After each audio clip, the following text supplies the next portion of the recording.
In the spirit of Farbrengen, I'll start by telling you that the reason I'm here tonight and speaking to you is because of a achlata that I made on Simchas Torah.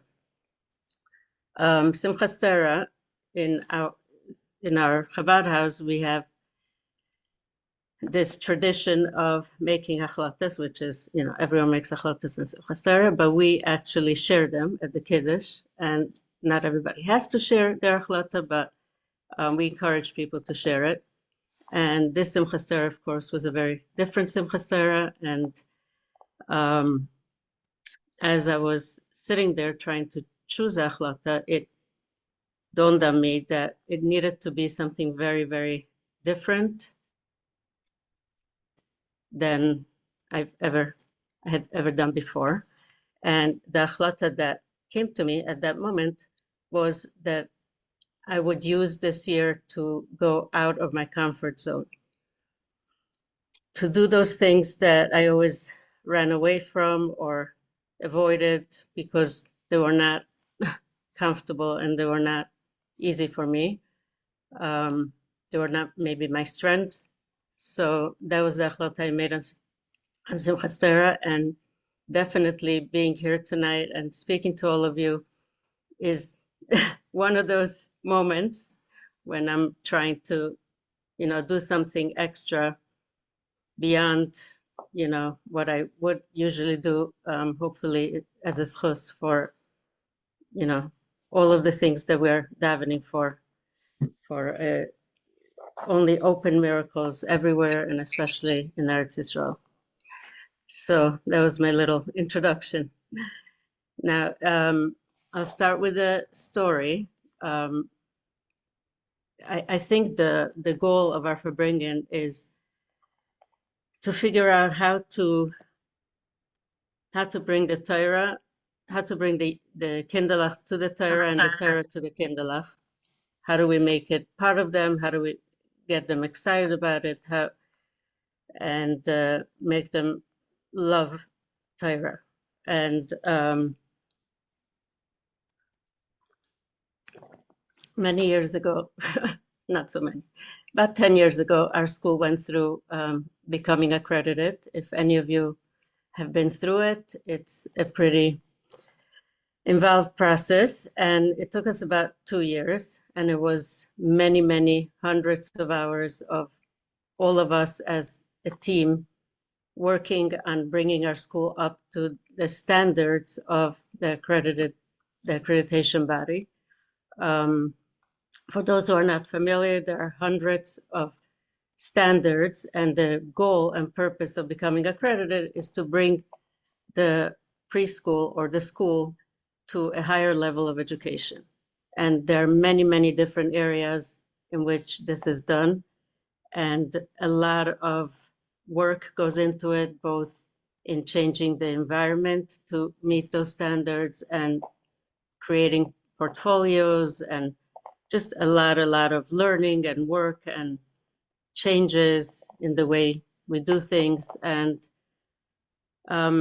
when those 2 years were over and it was time for it's called a site visit, when the accrediting body, which for us was NACI, sends a professional to come and observe your school and to look over the portfolios that you've put together. And of course, we were very, proud of ourselves, of all our hard work, and very interested to hear what her impression would be of our school. And after she went around to each of the classrooms and looked through our work, she sat down with me to discuss the results. And she told me, I'm very, very inspired by your school. And it reminds me of a school I visited in Hawaii. And this was December in Minnesota. There was so much snow on the playground that she couldn't even check the playground to see if it met, safety standards. It didn't feel like Hawaii at all. And I said, Hawaii, really? Tell me more. how does it remind you of Hawaii? And she said, in Hawaii, they have very strong values and very strong traditions. And the school that she visited was a school that was able to integrate those values and tradition in everything that they did and taught throughout the day. And she said, your school is doing that with, your religion, the values that you believe in. And it was a very big wake-up call for me. Here I am, proud of all this work that we did to meet their standards. And what is she impressed with? She's impressed that we are true to who we are, to the emes, that we were able to integrate and to weave Yiddishkeit into every single part of the day. The fact that we made brachas with the children and davened with them, that's what impressed her. That is what she was impressed with. And that was, it made me realize that we have such a treasure and we have so much that we have to offer if we only are confident in who we are and what we represent. And that is the goal of our classroom, to be a place where Yiddishkeit and all of the other educational standards are beautifully, woven together and are able to intertwine with each other in a beautiful way. So we want to talk about how to make the children love Torah and love Yiddishkeit. And I think the most important place to start is ourselves. And this is not, I'm not here to be your mashpia or anything else, but we can't give what we don't have. And, sometimes we get so caught up with our lesson plans and meeting all the different, standards and different areas of development and how do we make sure everything is, but sometimes it's about us connecting to our own Yiddishkeit and for us to be excited about our own learning and about our own growth and his kashrus and all of those things. When we come into the classroom excited and connected and passionate, the young children pick up immediately what you're passionate about. I used to joke around with one of my teachers. Her passion was science.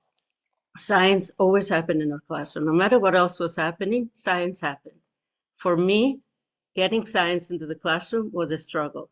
But the kids knew that when I substituted for her, the minute I walked in, for some reason, they knew that art was going to happen. And they would immediately ask to use the easel. There was something about the way I connected with art, that they felt it. I didn't have to tell them about it. I didn't have to preach about it. It was just art is how I connect to children. And that is what they did when I walked in. It was like organic.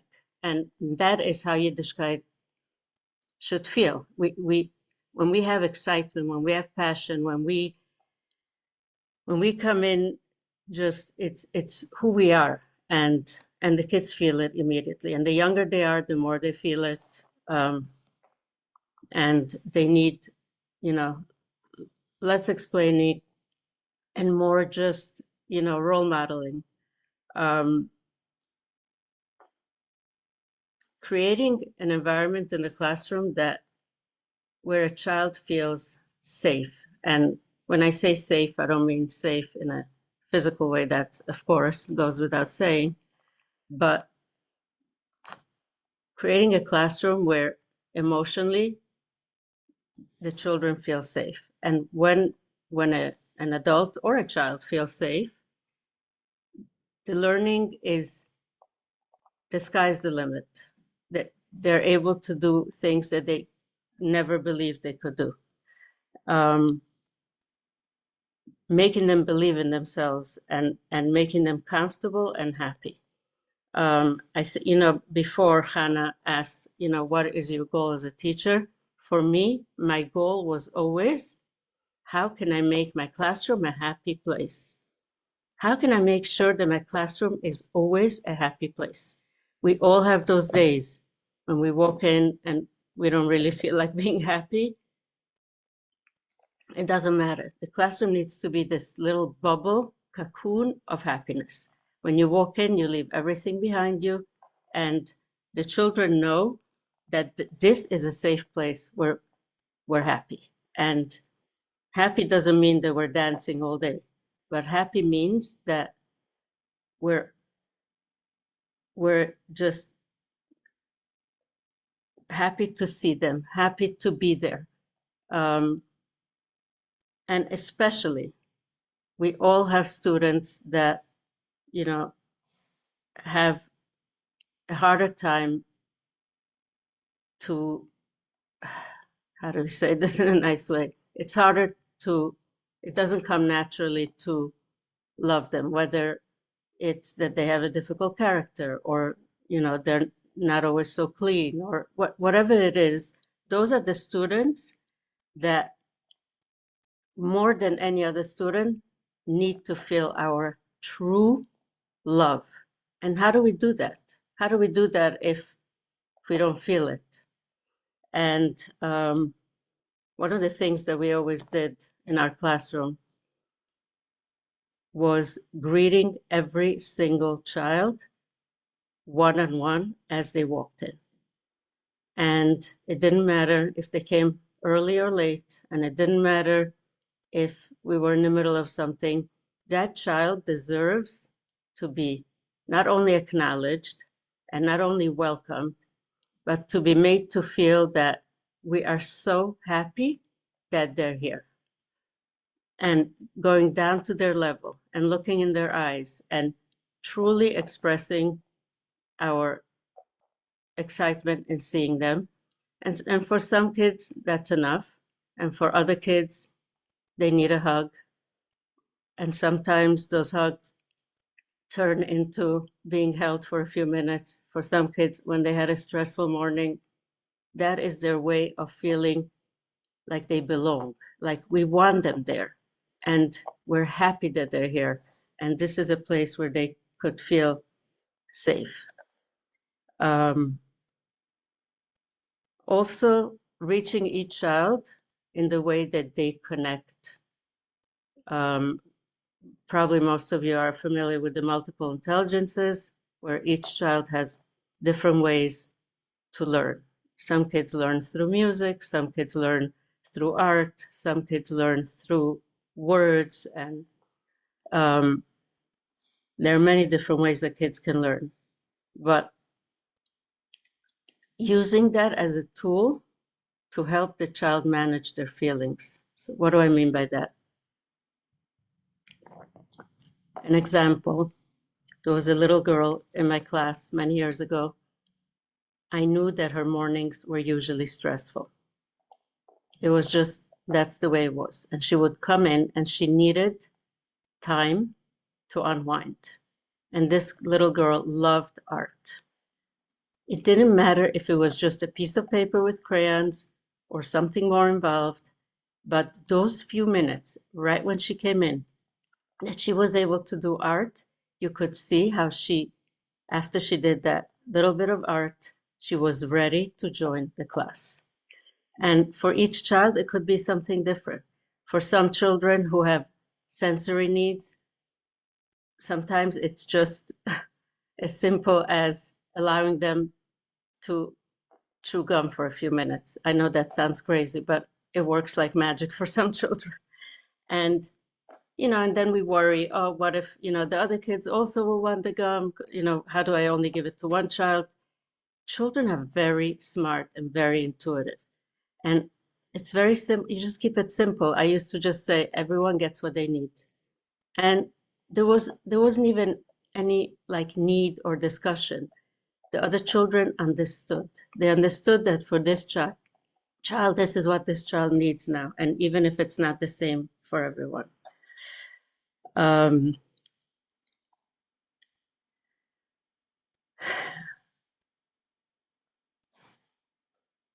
Again, just making that classroom a place that they want to be and where they are comfortable expressing their feelings, giving them words to label their feelings. Sometimes we forget to teach children how to express what they're feeling. And for a child to be able to say, I feel angry now, that's huge. That's a tremendous tool. You're giving them tools for life, because being able to, first of all, have the awareness of how they feel and also being able to express it is a very tremendous tool for life. And of course, taking that to the next level when we're teaching Parsha or we're teaching about Megillas Esther or whatever the story is that you're teaching, there are always feelings involved, and talking about those feelings. How did the Yidden feel? How do you think the Yidden felt when they saw that, found out about all the decrees? Or what do you think, what do you think Esther felt like when she went to Ahasuerus? All personalizing it and bringing it down to, yes, it's okay to have feelings. And then the next level is, yes, it's okay to have feelings, but it's not okay to do something negative with your feelings. So these are just some of the little tools that, you know, again, I'm here to share, to hear what you have to share. Another nice thing that I once heard from someone was just Hashem should be in your classroom at all times. What does that mean? It's just the way we talk. Hashem is so happy right now. We're working together. Instead of just saying, oh, Mora is so proud, Hashem is so proud. Hashem is so happy. When we work together, it gives nachas to Hashem and to the Rebbe, and just keep bringing it in all the time. They don't feel like Hashem is far away in the heavens. They feel like Hashem is right there with them in the classroom, and Hashem is there for them always, throughout their life. And a very important, Nechama Greisman writes this in her 10 Commandments for a mother, but I always felt like it was, yes, very important for a mother and just as important for a teacher. One of the first things she writes is, when a mother's happy, everyone's happy. So truly finding that happiness and feeling fulfilled, and whatever it takes for you to feel that way, you can give yourself what you need in order to be that teacher who is happy and creates a happy place. And whatever that means for you, it's okay. And take the time and make the effort to make yourself